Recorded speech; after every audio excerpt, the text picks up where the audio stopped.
Jadi nama saya Muhammad Gatot Abida dengan NPM 24.120.11.49.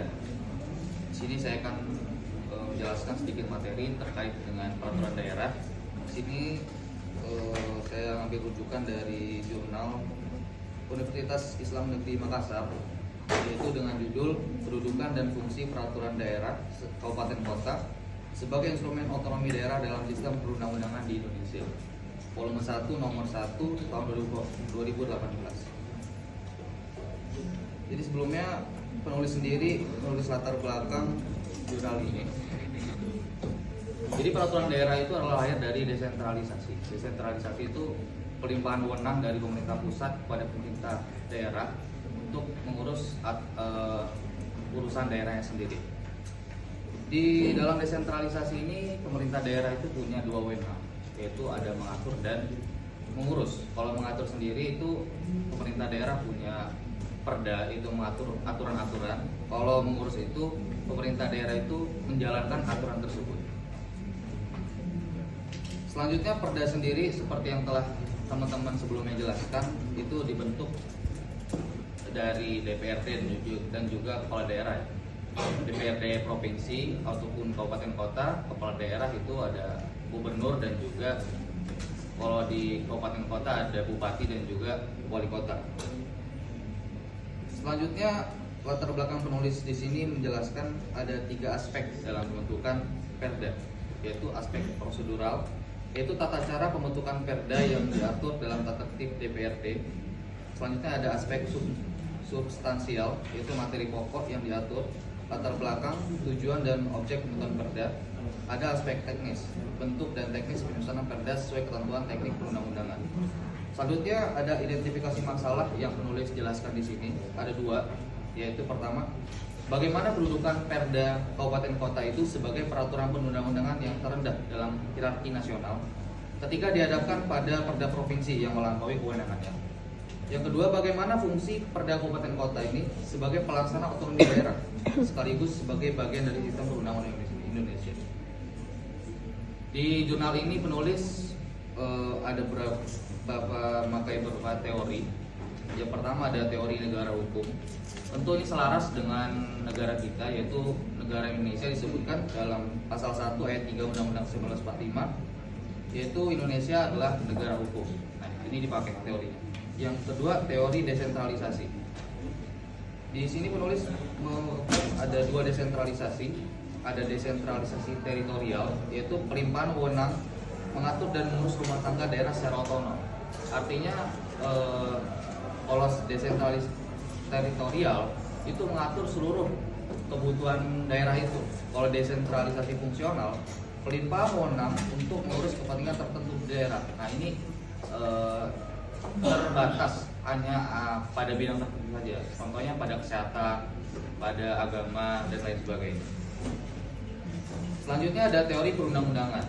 Teori ini membahas persenjangan norma, khususnya teori Tuvenbaum dan Hans Kelsen, yang kemudian dikembangkan oleh Hans Kelsen, yang isi teorinya itu norma hukum dalam negara itu selalu berjenjang dan berlapis.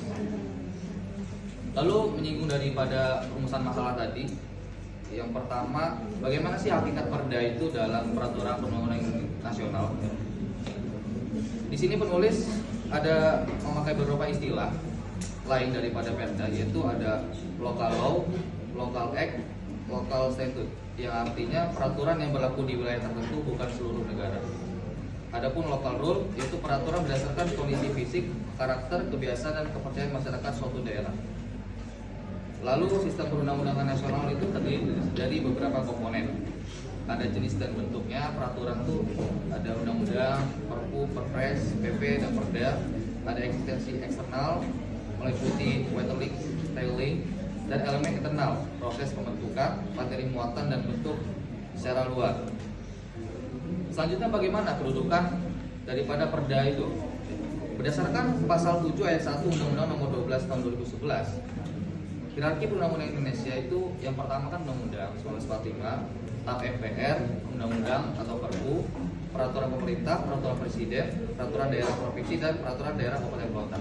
Di sini bisa teman-teman lihat bahwasanya kalau perda kabupaten kota itu berada paling bawah.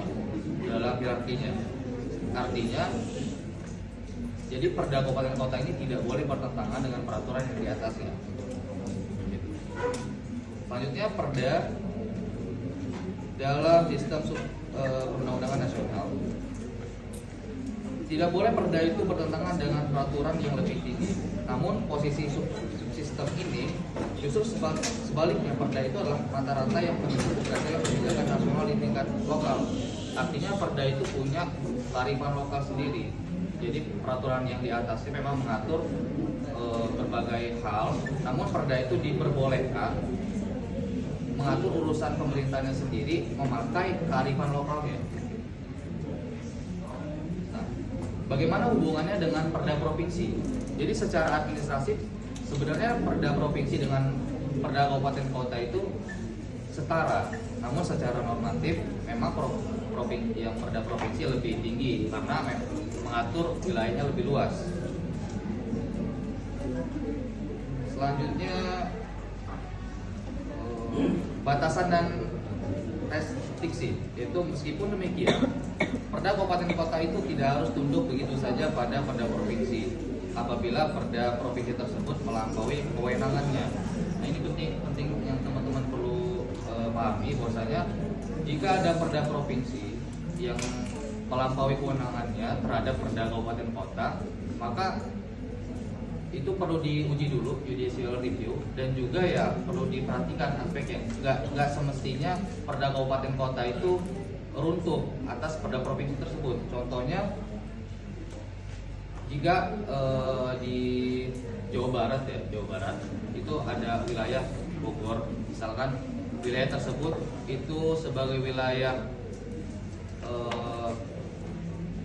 untuk RTH, rumah taman hijau, dan itu diatur di Perda provinsi. Sedangkan di Perda kabupaten kotanya itu ada, dia memperbolehkan pemukiman, namun dengan cara-cara tertentu. Nah, itu nggak bisa sembarangan Perda kabupaten kota itu runtuh karena Perda provinsinya, karena memang yang tahu daripada otonomi daerahnya kan si kabupaten kota tersebut, dan juga Perda kabupaten kota tersebut juga punya batasan-batasan terhadap pemukiman di Bogor itu. Selanjutnya, fungsi Perda. Fungsi Perda itu yang utama itu ada dua, yaitu yang pertama penjabaran peraturan di atasnya, yaitu Perda delegasi, itu kewenangan delegatif. Yang kedua adalah menampung kondisi khusus daerah, yaitu Perda mandiri, yaitu kewenangan atributif. Apa itu kondisi khusus daerah? Jadi undang-undang tidak mendefinisikan secara eksplisit, namun penulis menyimpulkan dari berbagai rujukan normatif bahwa kondisi khusus daerah itu ya seperti keragaman stratifikasi ekonomi masyarakat, keragaman agama, suku, golongan, budaya, serta sensitivitas dalam kehidupan masyarakat lokal. Mengapa fungsi ini penting? Karena Indonesia ini seperti dijelaskan oleh Agung tadi, bahwasanya banyak sekali suku-suku di Indonesia ini ya. Pulau banyak, kabupaten kota banyak. Oleh karena itu ya diperbolehkan bagi kabupaten kota itu mengatur perdanya sendiri. Selanjutnya, kaitannya dengan pluralisme hukum. Penulis mengaitkan fungsi ini dengan konsep pluralisme hukum, yakni keragaman hukum yang hidup dalam masyarakat. Itu ada dua, ada strong legal pluralism dan weak legal pluralism. Dan terakhir, kesimpulan. Yang pertama, kesimpulan terkait dengan produk